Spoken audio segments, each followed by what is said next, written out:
6 বছরের কাজিনকে কোলে নিতেই ও তুতলানো কণ্ঠে বলে উঠলো, ভাইয়া আম্মু বলছে আমি বড় হলে তোমার সাথে আমাকে বিয়ে দিয়ে দিবে।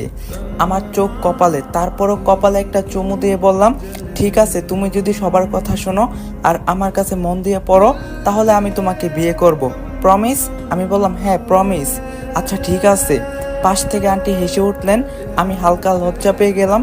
কিছু আর বলিনি সেই দিন। পড়াশোনার জন্য আমাকে ঢাকা থাকতে হয়। নতুন কলেজে ওঠার পর এই খালা তার বাসায় থাকার জন্য আমাকে অনেক জোর করলেও আলাদা মেসে উঠেছি, কিন্তু ওনার মেয়েটাকে পড়ানোর জন্য অনুরোধ আর ফেলতে পারিনি। নিধি মাত্র কেজিতে পড়ে, প্রচন্ড জেদি, স্কুলের পড়াটাও কেউ পড়াতে পারে না। আশ্চর্য হলো এই জেদি পিচ্ছিটা আমার কাছে নীরব হয়ে যায়। অনেক সময় পড়াতে এসে খাইয়ে পর্যন্ত দেই, এমন করেই রোজ চলছে। নিধির আম্মু শিফা আন্টি আমার মায়ের আপন চাচাতো বোন। ছোটবেলায় উনি এতিম হয়ে যান, যার ফলে আমার নানা নিজের মেয়ের থেকেও বেশি আদর করে বড় করছেন ওনাকে। তাদের মধ্যে আপন বোনের মতোই সম্পর্ক। রোজকার কথায় আসি, মায়ের সাথে সিরিয়াল দেখতে দেখতে ও শিখে গেছে বিয়ে কি।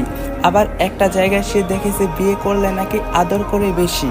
এই যে আমি ওকে পড়ার জন্য প্রতিদিন চকলেট দেই বা ট্রিট দেই, যদি আমাকে ও বিয়ে করে তাহলে হয়তো আরো বেশি দিব, সেই আশায় আছে। বিষয়টা হাস্যকর হলো, ছোট্ট এই মেয়ে আমার জীবনের সাথে এতটা জড়িয়ে যাবে ভাবিনি।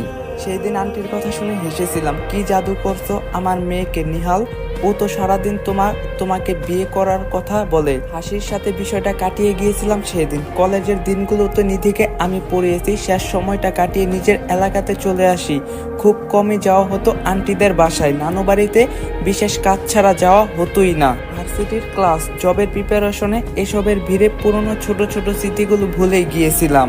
আস্তে আস্তে চাকরি হলো, আমি বড় হয়ে গেলাম। পরিবারের হাল ধরতে ধরতে আত্মীয় স্বজনদের সাথে যোগাযোগটা আর আগের মতো হয়ে ওঠে না। গাইস, এই ভিডিওটি স্পন্সর করছে 1x। তোমরা তো 1x এর নাম শুনছোই।